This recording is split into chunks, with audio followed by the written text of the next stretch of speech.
সে যখন এমপি ছিল আমার মায়ের কোলে বসবাস করছে, সেই রকম সে একটা ভালো লোক ছিল। কোথায় নিয়ে গেছেন নিজেই আমি জায়গার কথা আমি বলতে পারবো না। দিন না রাত্রে মানে কোনো আমি আলো বাতাস পাইনি। কিছু সময় পরে একটা আলো পাইছি, এত কষ্ট না দিয়ে আমার কাছে আপনারা মারি ফেলেন, আমার সহ্য হয় না। ওই বাড়ির সীমান্তের ভিতরে মারি ছুটি দিছি লোকজন নিয়ে।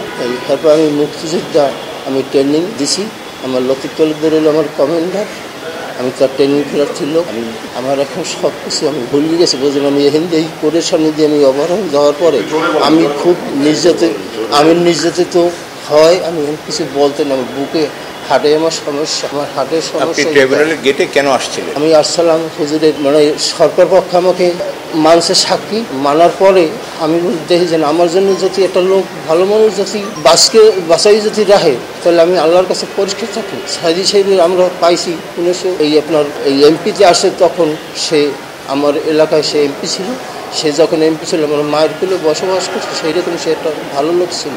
সেই জন্য সেই লোকটা যদি আজ যদি একটা মিথ্যা মামলা যদি তারে ফাঁসাই দেয়, সেইটাকে সত্য সাক্ষীর জন্য আমি আসছিলাম এই কোর্টে। তখন আমি অবরোধ হয়ে যাওয়ার পরে আমি খুব নির্যাতন মুক্তিতে আমি এইভাবে এখন তার দীর্ঘ যাই, মানে আমি অসুস্থ অবস্থায় নিয়ে গেছে আপনারা এইখান দিয়া নিয়ে গেছে। মোনালিসা হেভি ফ্লো 15 পিস প্যাকেটের সাথে 8 পিসের একটি প্যাকেট একদম ফ্রি। ওখানে আমি বলতে পারি না, এখান দিয়ে নিয়ে গেছে। নেওয়ার পরে আপনার এখানে প্রশাসনরা নেওয়ার পরে মানে আমার নাক মুখ আটকাইয়া কোথায় নিয়ে গেছেন নিজেই আমি জায়গার কথা আমি বলতে পারবো না। দিন না রাত্রে মানে কোনো আমি আলো বাতাস পাইনি। কিছু সময় পরে একটা আলো পাইছি। এখানে ছিলাম আমি 3 মাসের করে আমি 13 দিন ঠিক মানে কম ছিল। আমি ওইখানে রাখছি, ওইখান থেকে আবার চক্ষু বানিয়ে নিয়ে গেছে আমাকে। এই অনেক সকালে গাড়িতে যে সমস্ত দিন আর কি এই গাড়িতে চালাইতে মানে বেলা শেষ, এই মানে আমার চক্ষু বন্ধা ছিল। তখন মানে আমি বলছি কি বললেন আমার পেশাবে সমস্যাটা আমি পেশাব এর মধ্যে গাড়ি থামাইছে, তাহলে রাখ দিয়ে একটু পর থামাই। এই কিছু সামনে এই কথা বলার পর একটু সামনে থামাইছে, আমি সেই গাড়ির পাশেই আমি পেশাব করছি। পেশাব করিয়ে দেখার পর দেখি যে মানে ডাইন দিকে বিসির অফিস, মানে বিসি বসা দেই একটা আপনার বৈঠকখানার উপরে। তখন দেখি ওনানে আনিয়ে দিলেন আমার।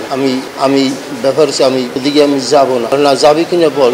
না দেখেন আপনারা আমাকে এত কষ্ট না দিয়ে আমার কাছে আপনারা মারি ফেলেন, আমার সহ্য হয় না। এরপর আমার দুইজনে হাত ধরে গিয়ে টানিয়ে নিয়ে বিসির হাতে দিয়েছে। দেওয়ার পর বিসি আমার 2 কান কাছে মারছে, এই জায়গায় মারি গিয়ে এবং লাথি দিয়েছে। এই হেঁটে বিছেন এখন বৈকারি অফিস ভিতরে অফিসে নিয়ে ইডমোরা দিয়ে বানিয়ে আমাকে পিটেছে। আমি আড়াই ঘন্টা 3 ঘন্টা বেরিয়েছিলাম। এই জন্য হাতে আমার মাংস নাই, ডাইনেতে জয়েন্ট, মানে আমি খুব নির্যাতন করে বর্তমানে আমি আসি। ওইখান থেকে আপনার বৈকারি বোটাদের সৌরনগর থানায় এনেছে। থানা দিয়ে পরদিন আপনার বসিরহাট কোর্ট বা জেলে আনছে। আনার পর ওইখান থেকে আমি খুব অসুস্থ 22 দিনের দিন নিয়ে গেলে দমদম কারাগারে।